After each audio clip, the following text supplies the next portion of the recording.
Hi guys, it's Asia, and welcome to the Cover to Cover podcast, where we judge books by their covers, plots, and the emotional damage they leave behind. Each week, I'll have a special guest, and we'll dive into some stories that made us laugh, cry, or wonder how they even got published in the first place. I'm talking everything from romance to fantasy to self-help and everything in between. Whether it was 5 stars or a flop, no book is safe. So grab a drink, get settled in, and get ready to yap with us until we're forced to stop. Because if we're going to overthink or overanalyze something, it may as well be a good book. Before we jump in, I want to talk about why we're dedicating an entire episode to this one book. According to recent publishing industry data, book club participation has surged by over 30% in the past few years, with romance novels becoming the fastest growing genre in these clubs, and Throttled has become one of the most frequently selected titles. It's consistently ranked in the top 100 sports romance books on Amazon, and the entire Dirty Ari Series has sold millions of copies worldwide. This isn't just one popular book, it's become a cultural phenomenon. It hit at the perfect moment when Formula One was experiencing its own explosion in popularity thanks to Netflix's Drive to Survive, and suddenly everyone wanted to read about F1 drivers.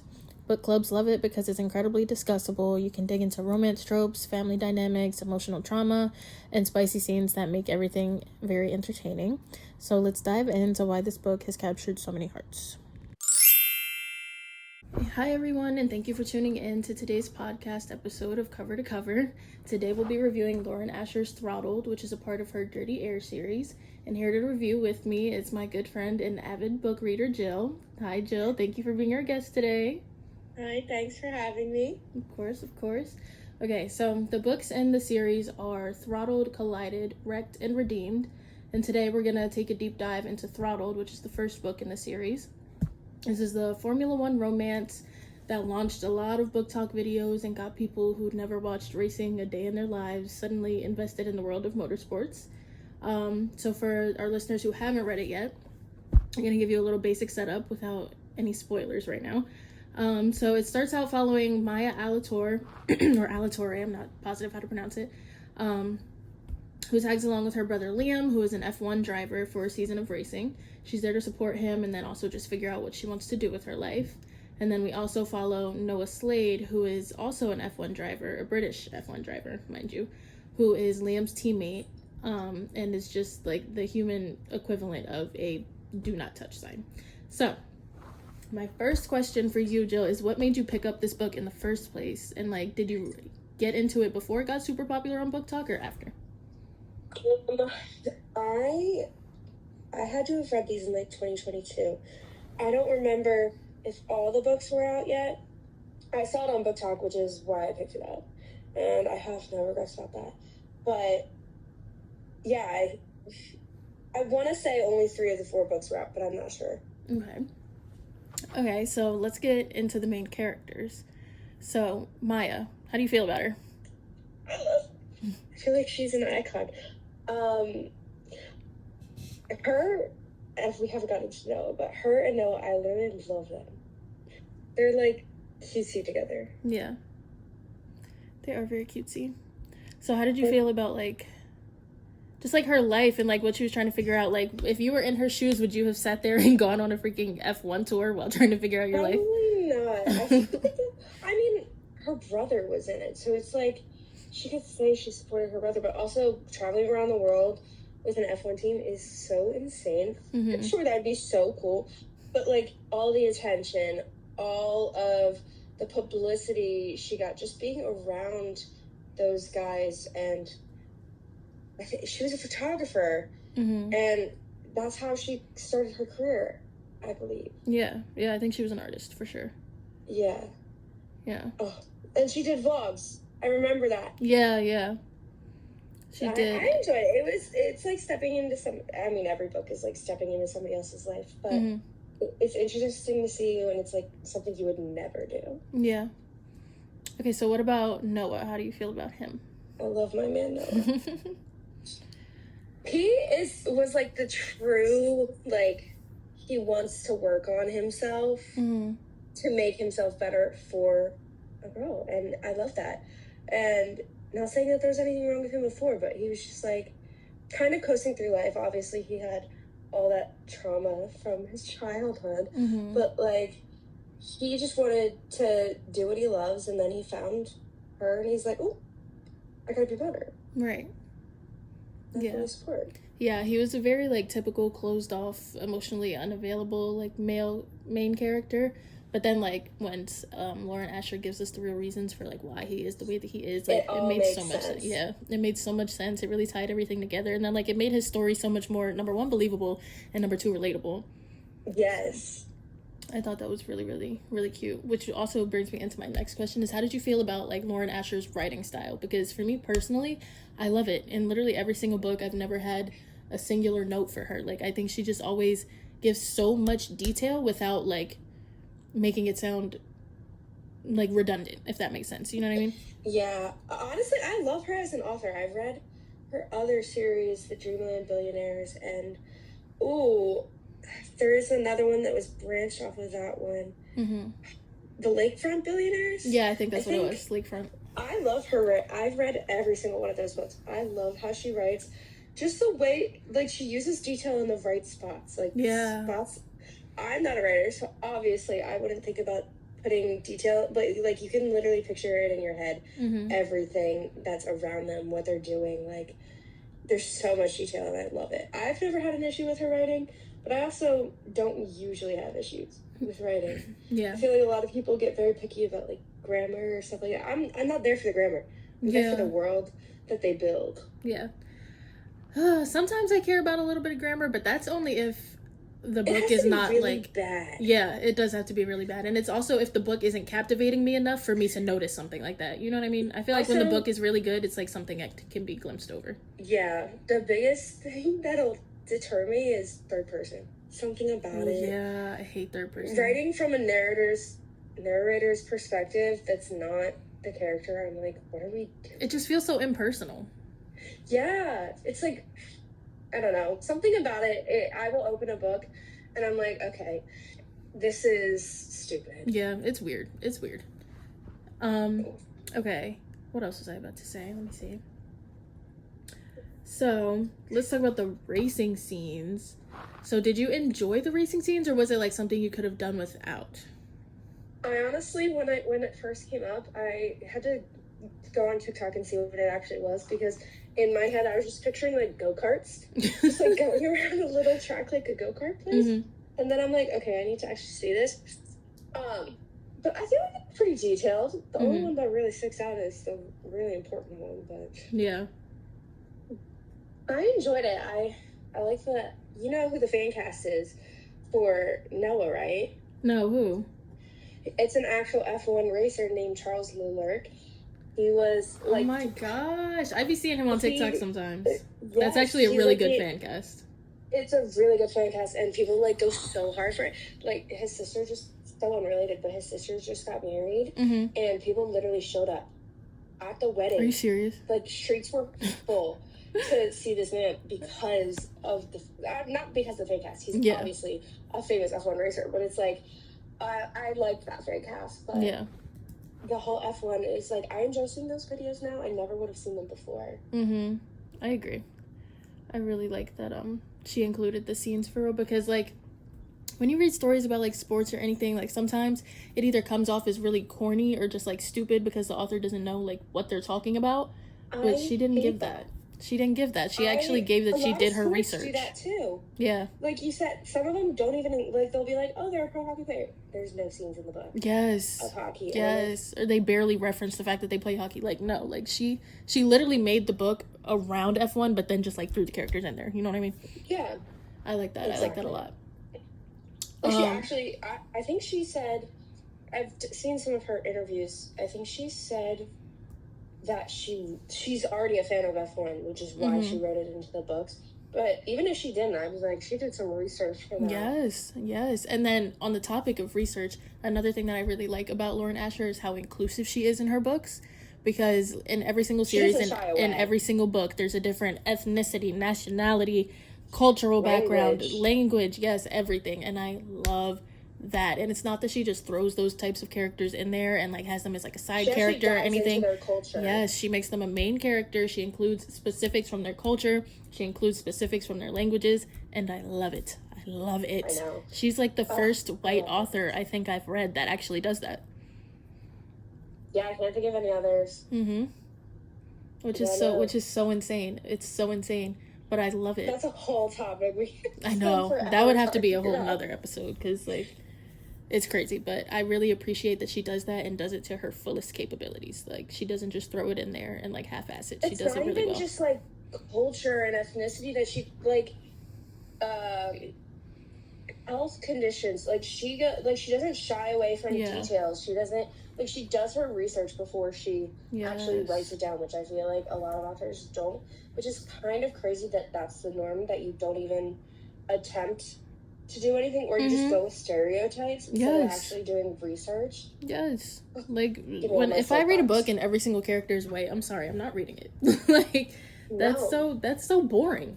That is so boring, and it doesn't add any, like when you have different characters of like different cultural backgrounds, it just adds so much more to the story.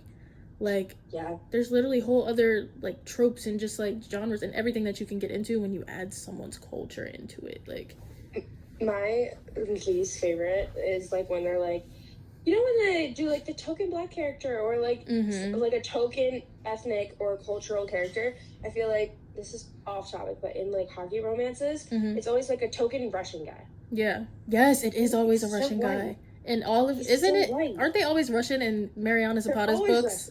Yes. Like they're always Russian, please. Well, her books are a whole other story. I think just the one. Her books are so long. They are long. Minimum 500 pages. It's a hard read. Hard to sit down and read. Yeah. But back on topic, Lauren Asher, she does amazingly with that. Not just with that, but just detail in general. She's just so good. Speaking of detail, so the supporting characters. Tell me your favorite ones and just like how you feel they add to the stories, because like the way that they intertwine, like you could read these books as standalones if you wanted to, which I also love about this series. But when you don't, and then everything connects, it just makes so much sense. And then it also just makes it so cute because it's like, oh, look at all the relationships. You know what I mean? Yeah. Going off of the male characters that like each have their own book, Jack is, okay, obviously Noah, he was my introduction to the series. For some reason, they're always my favorite. The first one. Like if I love the first one, I'm gonna read the rest of the series. But if I don't love the first one, I'm like, all right, I can do without. But obviously it's Noah. Then I would say it's kind of a tie of Jax and Santi. I just watched that. I mean, Santi, you see two very different sides from his book to the first book, because obviously he's brother in the first book and he's main character in the fourth book, so it's very different perspectives you see of him. Yeah. But Jax is just Jax, and you have to love Jack. And then I think the other one's name is Liam. I did not like Liam as much. You didn't like Liam?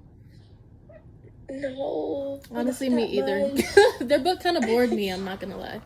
It was a struggle. Like, I was genuinely contemplating putting the series down, reading his book, and that's like nothing to do with her. There was just so much, I don't know. He was just in a very dark spot, and then it feels like it just kind of got thrown in. Yeah.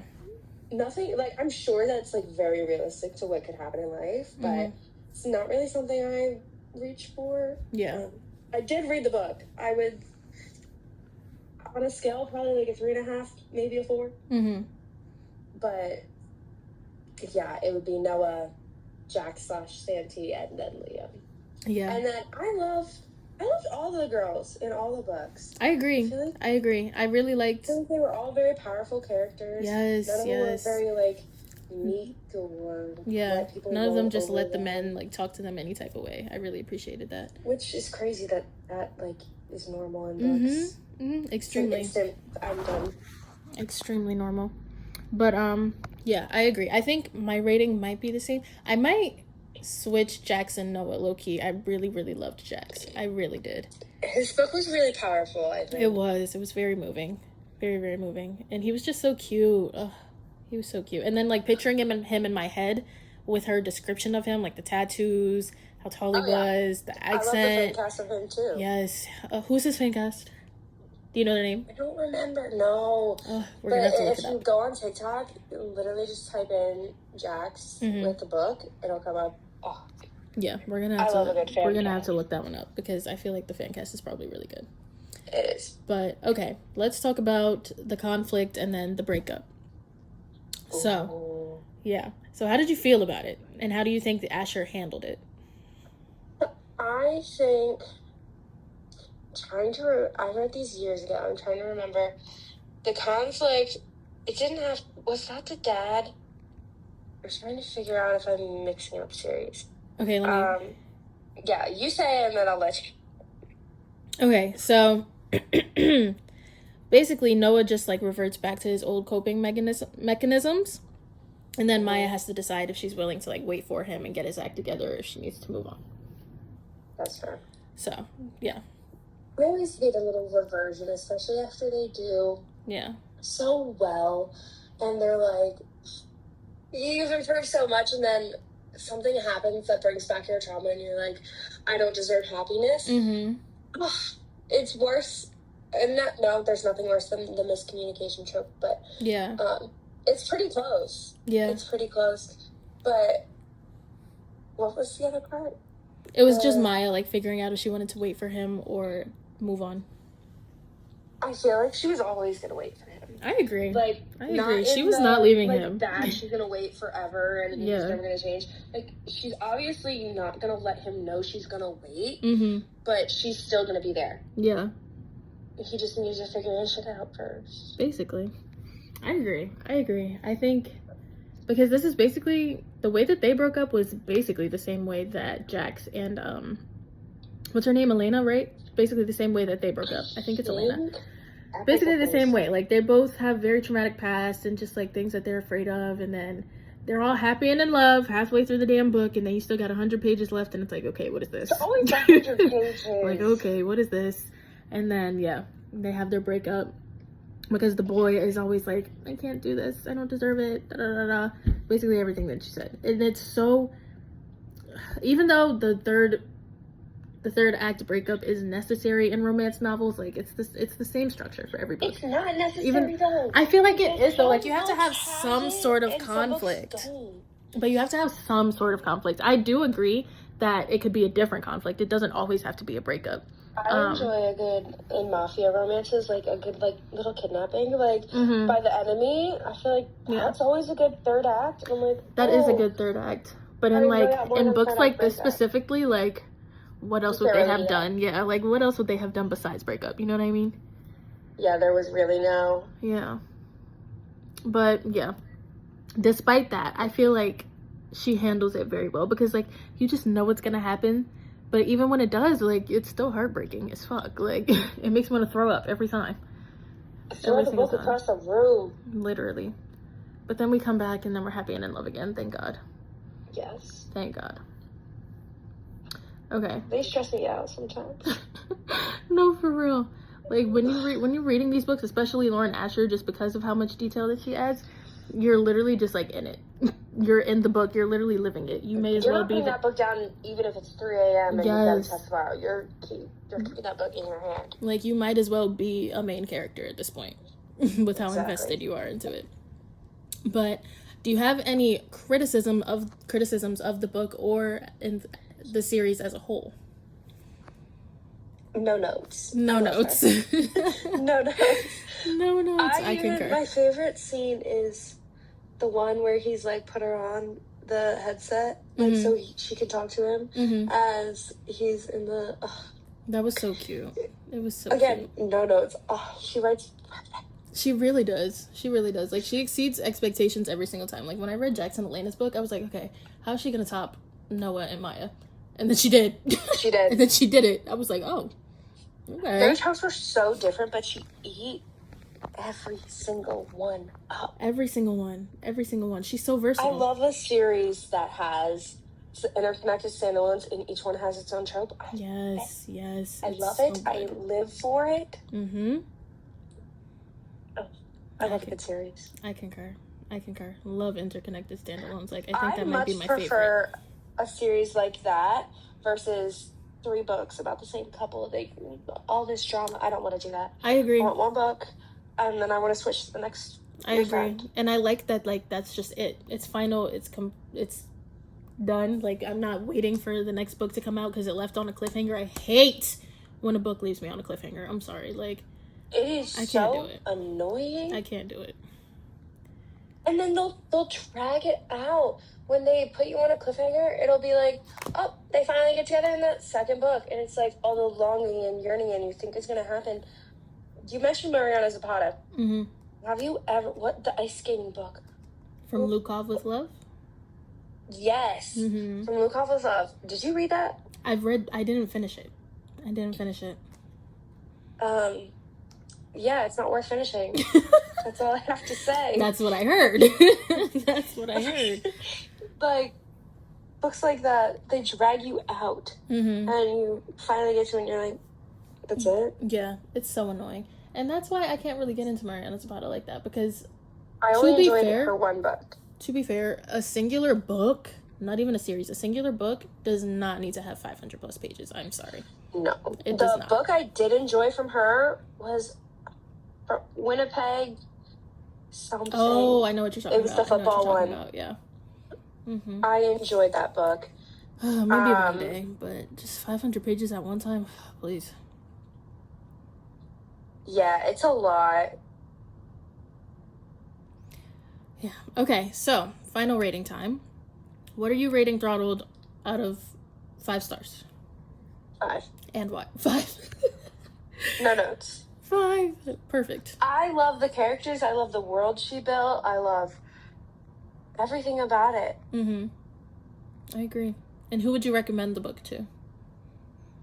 Like anyone? Everyone. If anybody enjoys a good sports book, mm-hmm. I think you will enjoy this, especially if you've never heard of F1. Like, you don't need to know F1. Mm-hmm. Like, she's really good about explaining it in ways that don't make it feel like you're being taught a lesson on F1. Like, yeah.